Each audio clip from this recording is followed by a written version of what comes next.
നമസ്കാരം. The path is the goal എന്ന discussion സീരീസിൻ്റെ അടുത്ത സെഷനിലേക്ക് വീണ്ടും ഏവർക്കും സ്വാഗതം. നമുക്ക് ആദ്യം മെഡിറ്റേഷൻ ചെയ്യാം. കണ്ണുകൾ അടച്ച് ശാന്തമായിരിക്കൂ.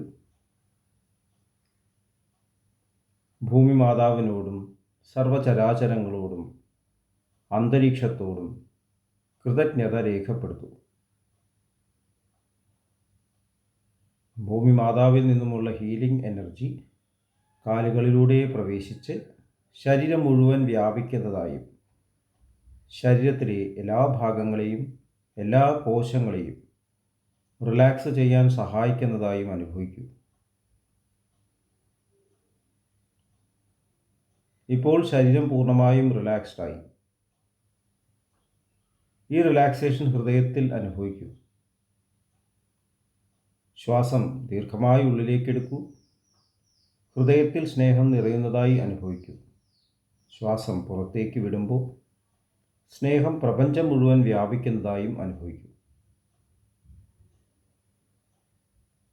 ഹൃദയത്തിൽ കുടികൊള്ളുന്ന സ്നേഹത്തിൻ്റെ സ്രോതസ്സിൽ നിന്നും ഉദ്ഭവിക്കുന്ന ദിവ്യപ്രകാശം മനസ്സിനെ ആകർഷിക്കുന്നതായി അനുഭവിക്കൂ.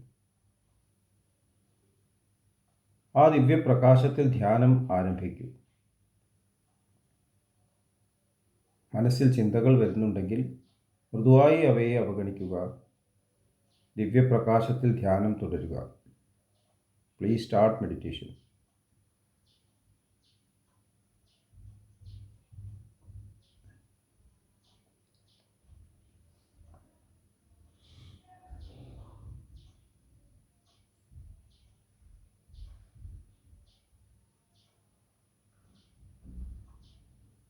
ഓക്കെ, ആ കണ്ടീഷൻ ഹൃദയത്തിൽ നിലനിർത്തി പതുക്കെ കണ്ണുകൾ തുറക്കൂ. എല്ലാവരെയും ഹാർദമായി ഹാർട്ട്ഫുൾനെസ് സഹജമാർ മെഡിറ്റേഷൻ സിസ്റ്റത്തിലേക്ക് സ്വാഗതം ചെയ്യുന്നു. എങ്ങനെ ജോയിൻ ചെയ്യാം എന്നത് ഡിസ്ക്രിപ്ഷൻ ബോക്സിൽ കൊടുത്തിട്ടുണ്ട്. നമ്മുടെ ജീവിതത്തിൽ നമ്മൾ ഒരു കാര്യം മനസ്സിലാക്കേണ്ടത് എന്താണെന്ന് പറഞ്ഞാൽ, നമ്മൾ അനുഭവിക്കുന്ന അനുഭവങ്ങൾ നമ്മുടെ സൂക്ഷ്മ ശരീരത്തിലുള്ള നമ്മുടെ ചിന്തകളുടെ എക്സ്പ്രഷനാണ്. ഉള്ളിലുള്ള സീഡ്സ് അതാണ് പുറമേ പ്രകടമാവുന്നത്. അതുകൊണ്ടായിരിക്കാം ഈ ക്രിയേഷൻ എന്ന് പറഞ്ഞ ആത്മാവിൻ്റെ ഇംപെർഫെക്ഷൻ്റെ പ്രകടനം ആണ് എന്ന് പറഞ്ഞു. ഇംപെർഫെക്ഷൻ്റെ നമ്മൾ പുറമേ കാണുന്നത് ഉള്ളിൽ നിന്ന് വന്ന എക്സ്പ്രഷൻസാണ്. അപ്പോൾ നമുക്കിവിടെ ഏത് രീതിയിൽ വേണമെങ്കിലും എക്സ്പ്രസ് ചെയ്യാം. നമ്മുടെ ശരിക്കുള്ള നേച്ചർ എന്ന് പറഞ്ഞാൽ ഡിവൈനാണ്. മനസ്സ് പരിശുദ്ധമാണ്. മനസ്സ് ഒരു പവർലെസ് പവറാണ്, ഫോഴ്സ്ലെസ് ഫോഴ്സാണ്, എപ്പോഴും പ്യുവറാണ്. അതൊരിക്കലും കളങ്കപ്പെടില്ല. അതുകൊണ്ട് തന്നെ നെഗറ്റീവായിട്ടുള്ള തോട്ട്സ് അപ്പം തന്നെ നമ്മൾ പുറത്തേക്ക് വിട്ടുകൊണ്ടിരിക്കും.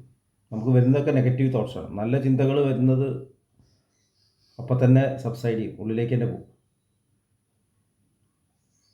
അപ്പോൾ ആ പ്യുവറായിട്ടുള്ള മനസ്സിനെ അതേ പ്യൂരിറ്റിയിൽ ഉപയോഗിക്കാൻ സാധിക്കുകയാണെങ്കിൽ, എല്ലാ നിമിഷവും ഉപയോഗിക്കാൻ സാധിക്കുകയാണെങ്കിൽ ഈ ക്രിയേഷൻ എത്ര ബ്യൂട്ടിഫുൾ ആവും.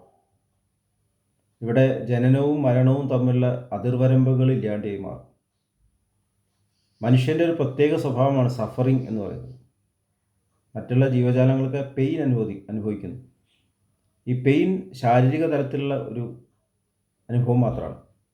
പക്ഷെ അത് മനസ്സിൽ കൊണ്ട് നടക്കുമ്പോൾ അതിനെ സഫറിങ് എന്ന് പറയും.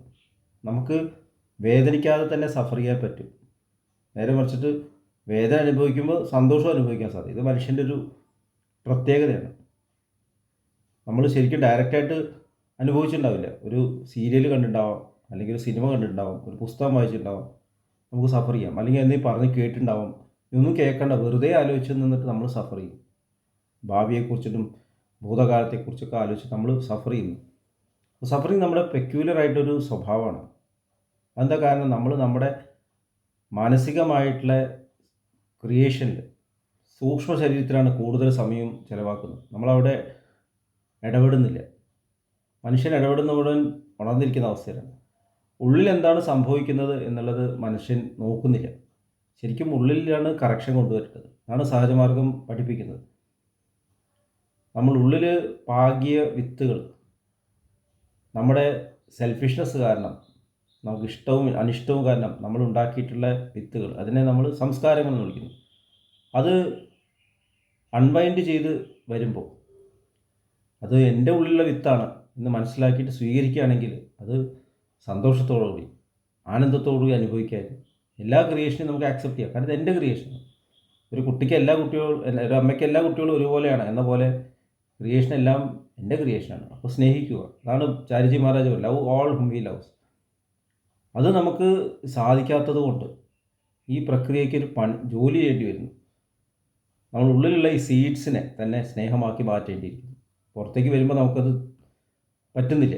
അപ്പോൾ ഉള്ളിൽ തന്നെ അതിനെ കൺവേർട്ട് ചെയ്യുക. ഇതിനാണ് കൺവേർട്ട് ചെയ്യുന്നതിന് ആണ് ശുദ്ധീകരണം എന്ന് പറയുന്നത്.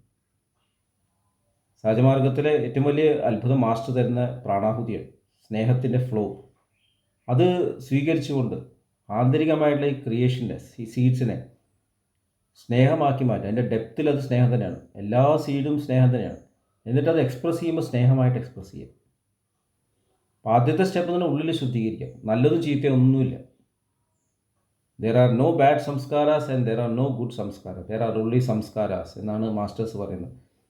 നമ്മൾ അതെല്ലാം പ്യൂരിഫൈ ചെയ്തിട്ട് പരിശുദ്ധമാക്കിയിട്ട് അത് പിന്നീട് എക്സ്പ്രസ് ചെയ്യുക, നമ്മുടെ ജീവിതത്തിൽ എക്സ്പ്രസ് ചെയ്യുക.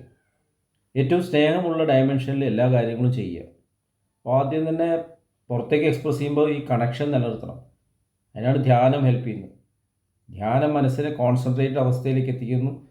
എക്സ്പ്രഷനിൽ എപ്പോഴും ആ കോൺസെൻട്രേറ്റഡ് തലത്തിൽ എക്സ്പ്രസ് ചെയ്യാൻ സാധിക്കും, ഹയസ്റ്റ് ലെവലിൽ എക്സ്പ്രസ് ചെയ്യാൻ സാധിക്കും. ആ എക്സ്പ്രഷനിൽ നമ്മുടെ സെൽസും നമ്മുടെ ഹോർമോൺസും എല്ലാ ടിഷ്യൂസും എല്ലാം ഉൾപ്പെടുന്നു എന്ന് മനസ്സിലാക്കുകയാണെങ്കിൽ ശരീരം തന്നെ ഒരു വിശുദ്ധമായിട്ട് ക്ഷേത്രമായി മാറുന്നു. വാക്കുകൾ പരിശുദ്ധി വരുന്നു. അപ്പോൾ ഇവിടെ അത്ഭുതങ്ങൾ സംഭവിക്കുന്നു. സ്നേഹത്തിൻ്റെ സാമ്രാജ്യം ഉണ്ടാകുമ്പോൾ അവിടെ ജനനവും മരണവും ഇല്ല, ഭയവും ഇല്ല. അതാണ് മാസ്റ്റേഴ്സ് അത്ഭുതങ്ങൾ കാണിച്ചു എന്ന്. ശരിക്കും അത്ഭുതമല്ല, അവരത് ഉള്ളിൽ ഉറപ്പിച്ചതാണ്. നന്മയാണ് ലോകത്തിൻ്റെ അടിസ്ഥാനം എന്ന് ഉറപ്പിച്ചിട്ട് ആ നന്മയെ പ്രകടമാക്കുകയാണ്, ഫീൽഡിലേക്ക് കൊണ്ടുവരികയാണ്. അപ്പോൾ നമ്മൾ പവർ ഓഫ് അട്രാക്ഷൻ എന്ന് പറയുന്നുണ്ട്. ഈ പവർ ഓഫ് അട്രാക്ഷൻ്റെ തുടക്കം ഉള്ളിലാണ്. നമുക്കത് ബാഹ്യമായിട്ട് എത്ര ചെയ്താലും അത് വരില്ല. നല്ല ചിന്ത ചിന്തിക്കൂ, നല്ലത് ചെയ്തു എന്ന് പറഞ്ഞുകൊണ്ട് നടക്കില്ല. അപ്പോൾ ക്ലീനിങ്ങിലാണ് തുടങ്ങേണ്ടത്.